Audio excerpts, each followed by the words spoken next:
LOL is a word that has literally changed its meaning in my lifetime. But the internet causes and increases the speed of change. It is now rightfully so in the dictionary, but ironically, a more accurate definition of it is on Urban Dictionary. LOL is both a word which does not generally mean what it stands for, that is, laugh out loud, but suggests that the corresponding sentence, or incomplete sentence, is humor.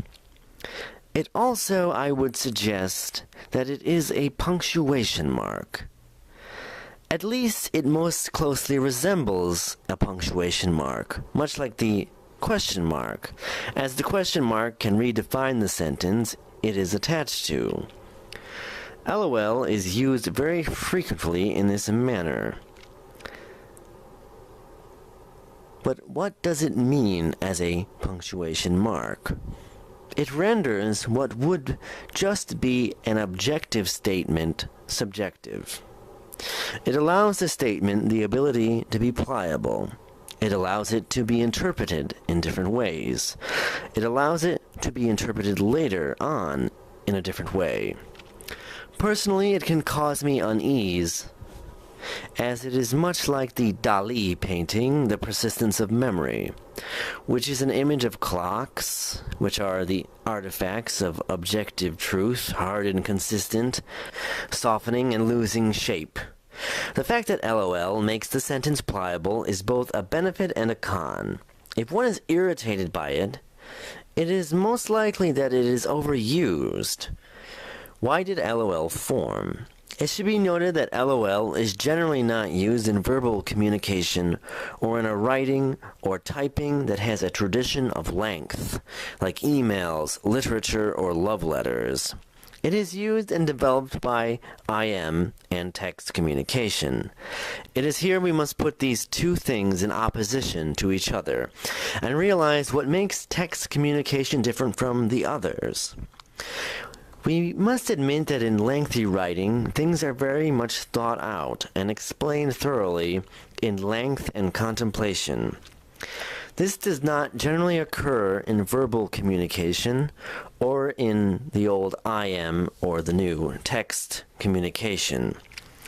So then, what separates a sentence that is a text from a sentence that is spoken?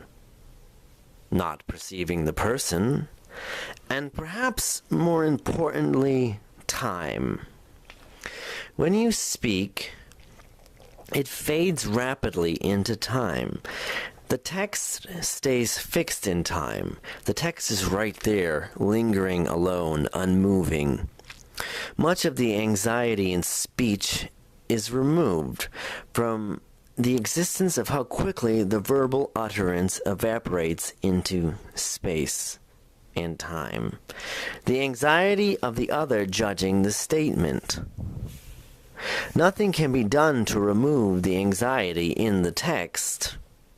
The only thing that could subdue the anxiety is making a statement that isn't entirely a firm statement, a sentence that can be forgiven, and not so harshly judged or reinterpreted by never having a fixed interpretation. It could use something that allows its firmness to be melted, and LOL does this. It melts it in a different way than time melts verbal speech, but here we must say that LOL functions as a simulation of time. But what happens is not the same thing that occurs in verbal speech. It merely places the text statement in the first place as something that has already begun to disintegrate into time. LOL's other definition as a word is it is an empty word. It is what you say when you don't know what to say, if you feel you must say something. Supercalifragilisticexpialidocious is too long. In that it is similar to but slightly better. Is the third grader and LOL is a sixth grader. LOL, with its subjectivity as a punctuation and its function as a word, also with two meanings, arguably three meanings, stands in front of you rather ironically because its appearance is simplistic, and the appearance of its use seems simplistic. But the truth is that while it may be simplistic at times, at many other times it is really above you. It has almost Victorian parlor conversation sophistication of subtleties and nuances that many are not sensitive enough to interpret correctly.